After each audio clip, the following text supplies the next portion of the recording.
오늘 말씀은 요한계시록 7장 13절로부터 17절까지 말씀입니다. 우리 함께 읽겠습니다. 장로 중 하나가 응답하여 나에게 이르되 이 흰옷 입은 자들이 누구며 또 어디서 왔느냐?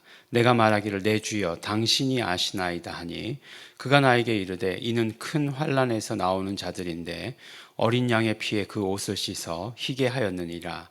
그러므로 그들이 하나님의 보좌 앞에 있고 또 그의 성전에서 밤낮 하나님을 섬김에 보좌에 앉으시니가 그들 위에 장막을 치시리니 그들이 다시는 줄이지도 아니하며 목마르지도 아니하고 해나 아무 뜨거운 기운에 상하지도 아니하리니 이는 보좌 가운데에 계신 어린 양이 그들의 목자가 되사 생명수 샘으로 인도하시고 하나님께서 그들의 눈에서 모든 눈물을 씻어 주실 것임이니라.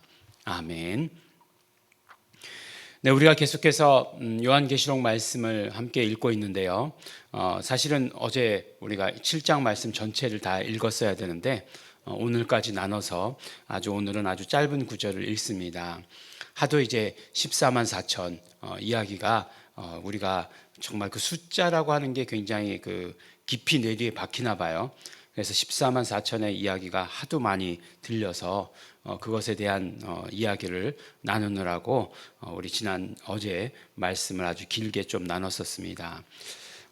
지금도 우리가 생각해 보면 결국 그 14만 4천이라고 하는 것이 어떤 숫자적인 의미뿐만 아니라 그것이 더 중요한 것보다 훨씬 더 중요한 것은 이제 하나님의 그런 어떤 섭리가 하나님의 경륜이 어떻게 흘러가고 있는가 하는 것을 우리가 알아야 되는 게 중요한 거죠.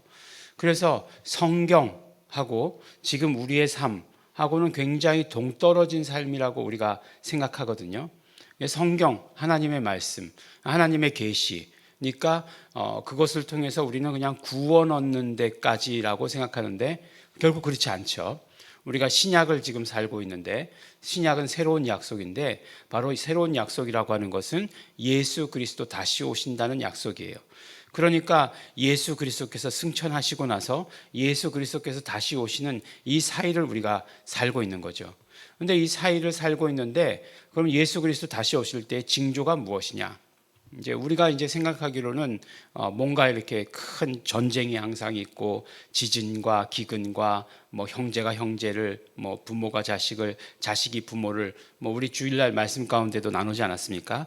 그런 어떤 징조들만 이렇게 생각했는데 그런 것이 아니라 이면에 흐르는 하나님의 섭리와 계획이 있다는 거예요. 그것을 표현한 것이 바로 사도 바울은 어떻게 표현했냐면 이방인의 충만한 수다라고 이렇게 표현했어요. 처음에 예수님을 믿은 사람들이 다 누군가요? 유대인들이에요. 그렇지 않습니까? 유대인들 아니겠습니까? 그들이 유대인인데 하나님을 섬기는 사람들이 예수님을 하나님으로 인정하고 예수님을 구주로 메시아로 인정하는 것 자체가 우리가 예수님을 믿는 것보다 훨씬 더 어려웠을 거라는 거예요. 우리는 그냥 누구에게든지 가서 예수 믿어, 예수 믿으면 천국 가라고 해서 예수 믿지만 그들은 그들이 섬기던 분명히 하나님이 계셨어요. 야훼 하나님이 계셨어요.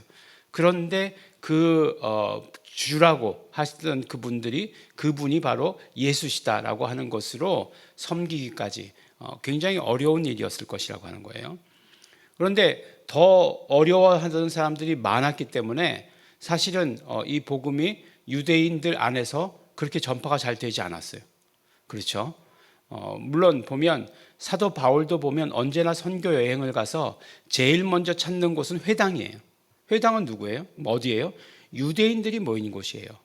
그러니까 그들에게 있어서 예수 그리스도가 누구신가를 말하고 예수 그리스도를 믿도록 하는 것이 바울의 첫 번째 목표였죠. 그런데 어떻게 됐습니까? 항상 핍박당해요.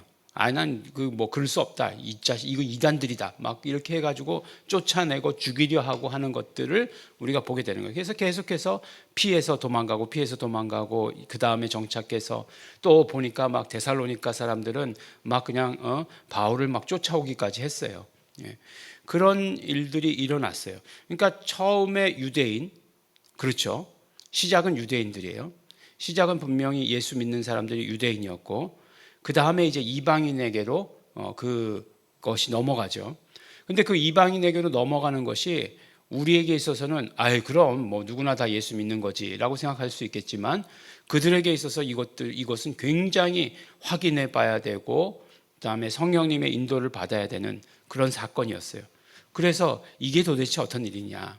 이방인에게도 과연 예수를 믿게 하는 것이, 그래서 성령님께서 임하시는 것이 이게 가능한 일이냐라고 하는 것들에 대해서 이제 막 그냥 회의도 하고 그다음에 또 개인적인 체험도 하고, 그래서 뭐 그 고넬료의 집에 가기 전에 베드로가 어떻게 됩니까? 하늘에서부터 내려오는 보자기 같은 것들에 뭐 그런 환상을 보기도 하고, 그래서 그 이방인의 가정이었던 고넬료에게 가서 복음을 전하고 그들에게 성령 임하시는 것을 보고 침례주고 하는, 그래서 이제 그런 여러 가지 사례들이 모여가지고 어떻게 됩니까? 예루살렘 공회를 하는 거죠.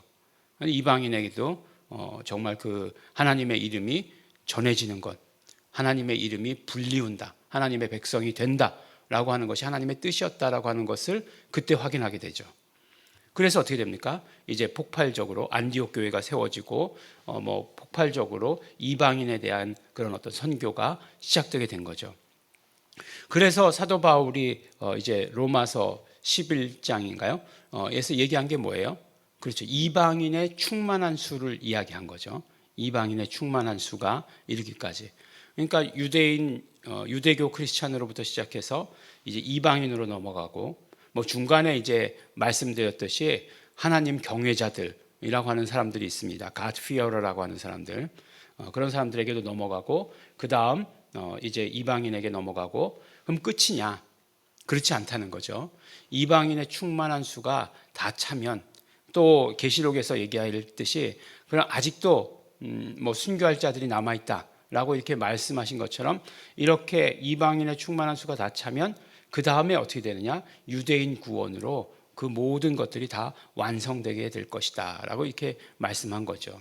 그것을 상징하는 것이 뭐죠? 12지파가 나오고 그 다음에 14만 4천이 나오는 거죠. 12지파 중에 왜 단지파가 빠졌느냐, 뭐 이런 것들보다 더 중요한 것은 12지파와 그 다음에 이제 14만 4천이라고 하는 그 숫자가 있는 거죠. 만약에 사도 요한이 12지파 이름을 몰랐을까요? 그렇지 않겠죠. 12지파 이름 다 알았을 거예요. 우리보다 더 잘 알았겠죠. 사도 요한은 유대인이에요.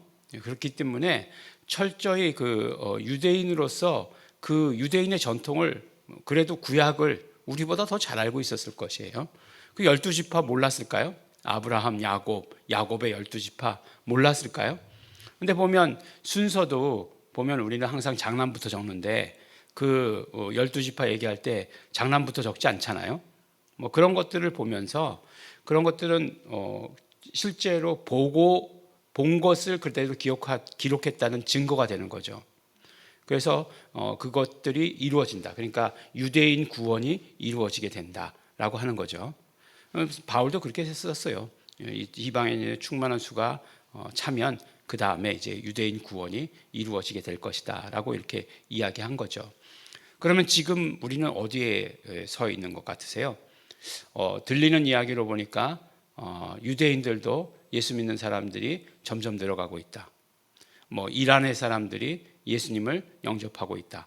뭐 이런 얘기들이 이렇게 들리잖아요. 그렇지만 어쨌든지 간에 14만 4천을 향한 본격적인 여정은 아니라고 생각해요. 아직은 어디라고 생각합니까? 이방인의 충만한 수가 채워지는 그때의 우리의 거의 마지막이라고 생각해요. 거의 마지막 때에 우리가 있다라고 이렇게 생각을 합니다. 그래서 흰옷 입은 자들이 누구냐라고 했을 때 어린 양의 피에 그 옷을 씻어 희게 한 자들이다라고 이렇게 얘기하고 있잖아요.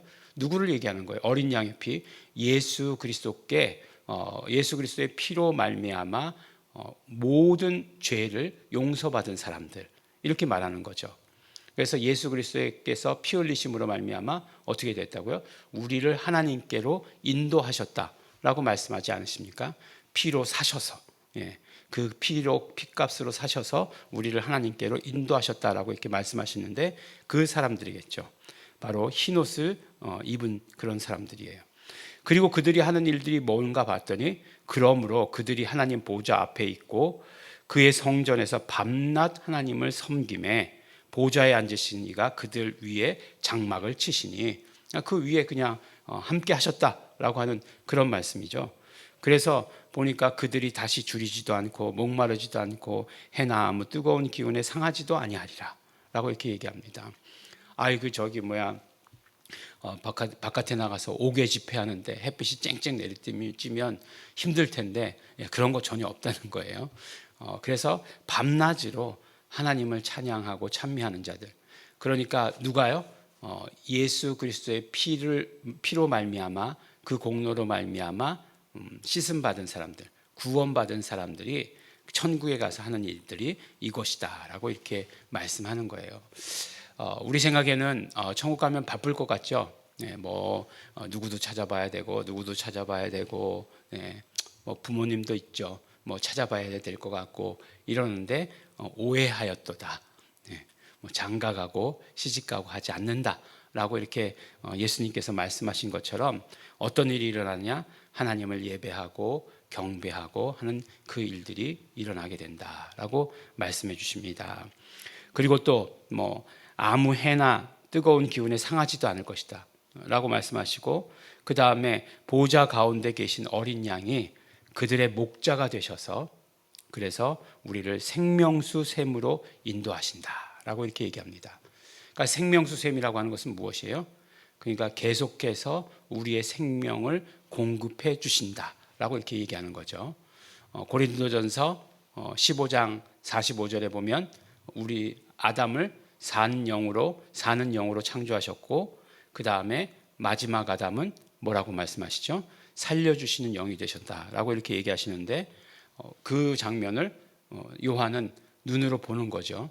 우리를 어떻게 해요? 생명수 샘으로 인도하셔서 그 생명수 샘이 정말 흐를 때에 그 샘에 와서 마시는 자마다 어떻게 된다고요? 다시는 목마르지 않게 되는 거죠. 무슨 의미예요? 우리에게서 계속해서 생명이 계속해서 유지된다. 생명이 계속해서 공급됨으로 말미암아 우리는 그 생명을 유지한다라고 이렇게 이야기합니다. 그리고 하나님께서 그들의 눈에서 모든 눈물을 씻어 주실 것임이라라고 이렇게 얘기하고 있습니다. 네, 이게 제일 좋은 것 같은 그런 생각이 들 때가 있죠. 네, 그렇죠. 우리 이 땅의 삶을 살면서 참 눈에서 눈물 날 때가 참 많이 있어요. 물론 기뻐서도 운다라고 이렇게 이야기하지만, 정말 어떤 눈물 젖은 빵을 먹지 아니한 자와 인생을 논하지 마라라고 하는 그런 말이 있는데, 인생이라는 것 자체가 그런 눈물 날 일들이 굉장히 많이 있죠. 그런데 하늘에 가면 어떻게 된다고요? 그런 일이 없다라고 이렇게 말씀을 해주십니다. 얼마나 좋은 곳입니까? 우리 그것을 소망할 수 있습니까? 그리고 또 그곳에 가서 정말로 예배하는 것이 우리가 정말 기쁨이 된다는 것, 아무런 고통이나 아무런 정말 그 상함이 없는 것, 그런 곳이라고 하는 것, 더 이상 아픈 사람이 있는 곳 아니죠, 그곳에는. 그리고 뭐만 있습니까? 찬양만 있는 거예요. 찬양만. 정말 하나님께 대한 찬양, 어린 양에 대한 찬양, 그 찬양만 있는 그곳. 그리고 우리는 어떤 옷을 입는다고요? 흰옷. 흰옷. 그때 아마 그 당시에 흰옷이라고 하는 것은 아마 가장 좋은 옷이었을 거예요. 세마포라고 하는 것은, 세마포라고 하는 것, 이집트산이 제일 유명했다고 얘기하는데, 세마포라고 하는 것은 성경에도 보면 굉장히 중요한 순간에만 나와요. 그 마가 요한이요, 마가복음을 쓴 마가, 우리가 마가를 지금 나누고 있지 않습니까? 그 사람이 이제 예수님을 붙잡으러 올 때에 혼이불만 걸치고 도망갔다라고 이렇게 얘기하고 있어요. 근데 혼이불이라고 하는 것은 그들에게 있어서 겉옷도 되고 밤에 잘 때 덮을 수도 있는 것이에요. 근데 그 세마포로 된 혼이불이었다고 얘기하는 거 보니까 무슨 얘기예요? 마가가 좀 살았다라고 하는 그런 얘기예요. 그 당시에 아무나 그렇게 흰옷을 입고 다니지 못했다는 거예요. 제사장들의 옷이 그렇고, 또 예수님을 장사 지낼 때 세마포로 쌌다라고 이렇게 얘기해요. 우리는 뭘 입히죠? 삼배, 아주 거친 그런 옷을 입히죠. 근데 세마포로 쌌다라고 이렇게 얘기해요.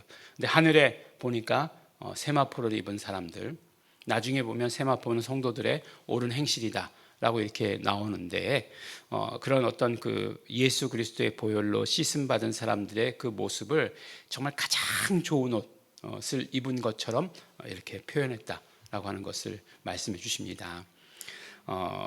늘 아침에 나올 때마다 어떤 갈등이시죠? 교회 가자고 그러는데 입을 옷이 없잖아요.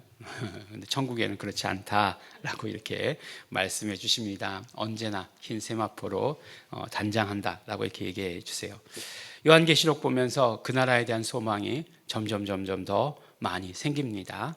그곳이 정말 얼마나 좋은 곳인지 요한이 먼저 보고서 우리에게 말씀해 주십니다. 그러므로 우리가 이 땅의 삶에서 알아야 되는 것, 지금 우리가 어디에쯤 와 있는가 알고 깨달아야 되고, 그리고 정말 그곳이 얼마나 좋은 곳인가 소망해야 하는 것입니다. 그곳이 정말 그렇게 늘 하나님을 찬양하고 예수님께서 그렇기 때문에 그 찬양하는 자들과 함께 계시다라고 하는 그 사실을 우리 기억하시는 우리 성도 여러분 되시기를, 예수님과 함께 있기를 소망하시는 우리 성도 여러분 되시기를 예수 이름으로 축원합니다. 기도하겠습니다. 하나님 아버지 감사합니다. 오늘도 우리가 예수 피를 의지하며 하나님 앞에 나아갑니다. 그러므로 우리가 하나님 앞에 나아갈 때마다 찬송과 영광 돌리는 자 될 수 있도록 축복하여 주시옵소서. 우리의 부족함이, 우리의 연약함이 있지만 언제나 예수의 피로 씻어주시고 깨끗게 하여 주시옵시고 하나님을 영광 돌리게 하여 주시옵소서. 감사드립니다. 예수님 이름으로 기도드렸습니다. 아멘. 그러므로 우리 이 시간에 기도하실 때 우리가 그 나라에 대한 소망으로 차고 넘치게 하여 주시옵소서. 우리 정말 지금 우리가 어디 있는지 성령님 알게 하여 주시옵시고, 그러므로 다시 오실 예수님을 기다리며 무엇을 해야 되는지 깨닫게 하여 주시옵시고, 그러므로 성령 충만함으로 예수 이름 증거하며 나가게 하여 주시옵소서. 성령님 인도하시옵소서. 다 같이 통성으로 기도하시겠습니다.